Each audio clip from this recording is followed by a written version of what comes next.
Guys, ഞാൻ ഈ പ്രാവശ്യം പറയാൻ പോണത് എൻ്റെ ആങ്ങളയുടെ കുറച്ച് കാര്യങ്ങളാണ്. സാധാരണ നമ്മുടെ അനിയന്മാർക്കും മക്കൾക്കൊക്കെ ഒരു ആവശ്യം, ഒരു വഴക്കോ ബഹളോ എന്തെങ്കിലും കാര്യങ്ങളുണ്ടോ നമ്മൾ സാധാരണഗതിയിൽ എന്ത് ചെയ്യും? അവരെങ്ങനെ പറഞ്ഞ് രമ്യതപ്പെടുത്തി സമാധാനപ്പെടുത്താൻ നോക്കും.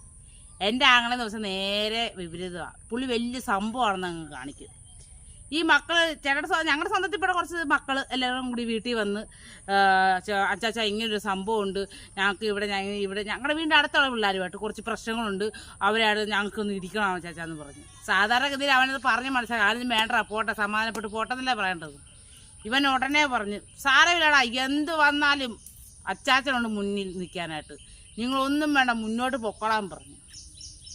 ഇതും പറഞ്ഞു വെച്ചാൽ അടുക്കള ചെന്ന് വെച്ചിട്ട് വാക്കത്തി എടുത്തിട്ട് വന്ന് അമ്മ മണ്ണൊക്കെ ഒഴുകി പോകാതിരിക്കാൻ വേണ്ടി കുറേ കമ്പൊക്കെ ഇങ്ങനെ കുത്തിവെച്ചിട്ടുണ്ട്.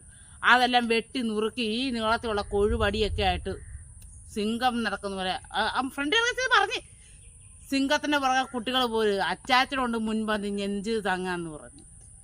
ഇതും പറഞ്ഞാൽ അച്ചാച്ചനും മക്കളും അങ്ങോട്ട് പോകണം കണ്ട് അവിടെ ചെപ്പോൾ അവരെല്ലാവരും നല്ല ഗ്യാങ്ങായിട്ടിരിക്കുമായിരുന്നു അവിടുത്തെ പിള്ളേർ.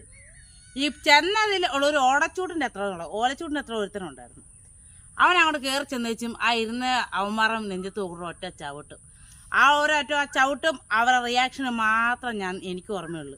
ഞാൻ നോക്കുമ്പോൾ സിംഗമാണെന്ന് പറഞ്ഞ് നെഞ്ചി മരിച്ചിരുന്ന അച്ചാച്ചൻ കയ്യിലിരുന്ന് കൊഴുവടി പയ്യെ മതിലോട്ട് ചാരി വെച്ചിട്ട് ഒറ്റ ഓട്ടമായിരുന്നു. പിന്നെ ഒരു 1.5 മാസം അവനെ ഞങ്ങൾ കണ്ടിട്ടേ ഇല്ല. ഇത് എവിടെ പോയെന്ന് അറിയാൻ വേണ്ടി ജസ്റ്റ് വിളിച്ച് നോക്കുമ്പോൾ പറയുക, അത്യാവശ്യം തീർത്തു കൊടുക്കേണ്ട ഒരു പണി ഉണ്ടാകും, ലോങ്ങിലാണെന്ന്, കൊല്ലത്താണെന്ന്. ഇങ്ങനത്തെ ആരെങ്കിലും നിങ്ങളുടെ ഫാമിലി ഉണ്ടെങ്കിൽ ഒന്ന് മെസ്സേജ് അയക്കണം കേട്ടോ.